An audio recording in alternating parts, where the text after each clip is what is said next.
Imagine being born into silence. Imagine that your own parents kept you hidden away at home because they were too ashamed that you were defective. Imagine that kids at school made fun of you because you spoke funny and you were a little different, and that teachers told you you were too stupid to go to school just because you couldn't hear. That is the reality of over 180 million children around the world. Worldwide hearing isn't about better hearing. We're about enabling those children to break free from social isolation and have the hope of a better life.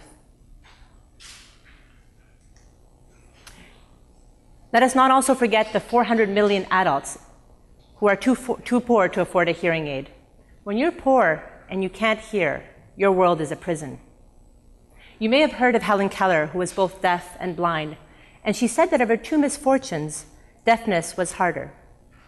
For she said, blindness separates us from things, but deafness separates us from people. Worldwide Hearing is a nonprofit that connects children to their world through hearing. We do so by training local women entrepreneurs in their communities to provide hearing aids and services. There are 642 million people in the world who suffer from hearing loss.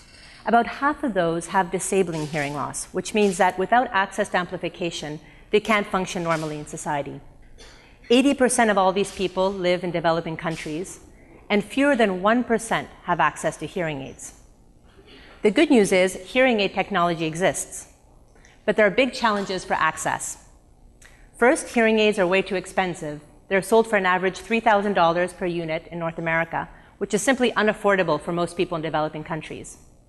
There are some great social enterprises, you might have heard of Solar Ear or David Green's venture, that are focusing on developing low-cost technologies, hearing aid technologies. However, there's still a last-mile distribution problem. Simply not enough medical professionals to actually fit the hearing aids. And that's where Worldwide Hearing comes in. We're bringing a limited medical solution to a volume consumer solution. We've developed an innovative model we call Hearing Express. The model has two components. First, we source low-cost but high-quality digital hearing aids. And second, we train local women in their communities to provide the hearing aids and services. The women we work with are typically low-income, rural housewives that we train in about 3 weeks through a local audiologist to be able to do the hearing screenings and the fittings. And they essentially make a living from providing hearing aids in their community. So our solution is over 90% more cost-effective than the traditional solution. Instead of a patient going to a far-off clinic to get help, we come to the patient over and over again. We serve the poor in rural areas, whereas the traditional model serves the rich in urban areas. We have proven the solution in Jordan. Jordan is a middle-income country with the appropriate infrastructure and audiology services that enabled us to validate the model. We've trained local women, we've used mobile technologies that have allowed us to reduce the cost of provision, and we've made hearing aid sales in the community. We're now seeking to expand the distribution network to our target market in Kenya and Guatemala and reach 100% financial sustainability before we scale in a massive way to India. We've already raised angel donor funding that allowed us to do the pilot testing in Jordan, including from organizations like Grand Challenges Canada. We're now seeking venture philanthropy for a total of $2 million in grant money. We've already secured $600,000, and we're in the due diligence phase with Grand Challenges for a matching funding of $600,000. Today, we're looking for $400,000 in additional grant money that can be leveraged and matched with additional Grand Challenges funds. We've already secured all the administration costs, so every additional donor dollar goes directly to the field project and towards buying more life-changing hearing aids. In about 2 years, we'll be looking for working capital and impact investment to purchase more inventory once we have more stable cash flows. We're looking to quickly ramp up hearing aid sales over the next few years. Grant money starts to plateau as sales increase, and we're looking to reach financial sustainability in the next 5 years. Our board is made up of some of the leading researchers and experts in hearing loss around the world, practitioners, business leaders.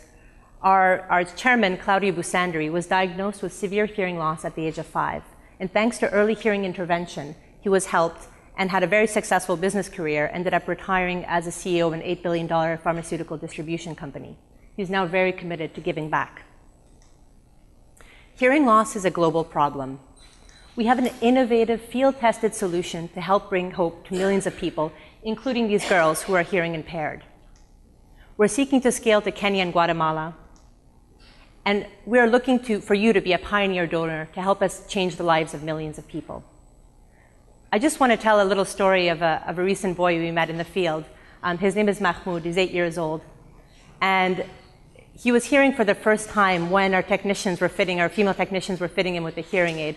And when he heard, he started to smile, and then he started to really laugh. But he hadn't seen his father walk into the room. And when his father called his name, he turned around, and when he connected the name, his father, with the voice he was hearing, he burst into tears. Because that was the first time he was hearing his father's voice.